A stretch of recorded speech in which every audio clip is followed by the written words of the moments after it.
So you're thinking about buying some land and moving out to the country so you can live a life by yourself. Well, today I'm going to be explaining exactly how many acres you need to feel truly alone. How's it going, guys, and welcome to another episode of Coffee Talk.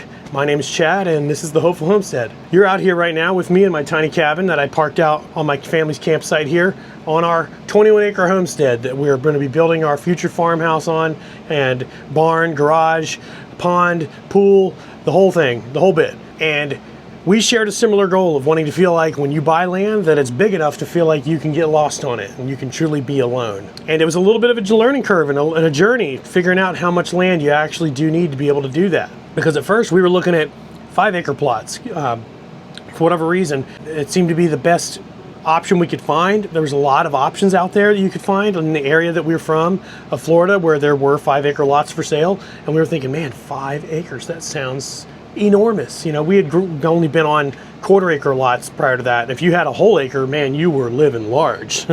And so we were like, man, five acres, it's going to be enormous. We'll feel great. And we started looking at some lots, and we actually toured a 5-acre property and walked around on it. And I remember standing there thinking it was a pretty open property. This is South Florida, so it's very flat here and wide open. And this particular property was completely cleared. It was just 5 acres of open grass. And we could see neighbors very close. I remember feeling like, okay, wow, maybe 5 acres isn't big enough. And that was a depressing thought, because we're like, man, we're gonna have to shell out some money for some serious land to truly be able to feel alone on it. And so we started doing some research, and when we came across this property, this 21-acre lot, we realized that this was it. And partially due to the shape of the lot and due to it being partially wooded and partially open, it ended up being the perfect fit for us to make us feel like we're truly out in the middle of nowhere. How alone you can feel obviously depends on how wooded the property is that you're looking at. If it's 5 acres completely in the woods, surrounded by nothing but more woods, then yeah, 5 acres is probably going to feel pretty big, because you're going to have your little house and a little cleared area for it, and then woods everywhere around it, keeping you feeling pretty alone.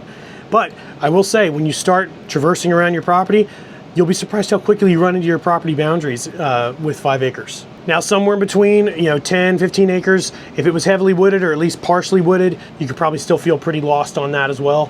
But in my opinion, 20 acres from the research we did and all the lots we toured, 20 acres seems to be the sweet spot for not being so big that you have to take out, a loan that's the size of your entire life to be able to afford just the land, but also be big enough to be able to do serious farming, to be able to raise some serious farm animals, and to be able to just run around and let your kids rip and run and have fun and get lost on. But all right, guys, thanks for watching. That's going to do it for this episode of Coffee Talk. Again, my name is Chad, and this is the Hopeful Homestead. And if you feel like sticking around, there's a video right here to click on that talks about why we decided to buy 21 acres and what we plan to do with it for our homestead. Let me know what you thought in the comments, hit the like button, and I will see you in the next video. Thanks.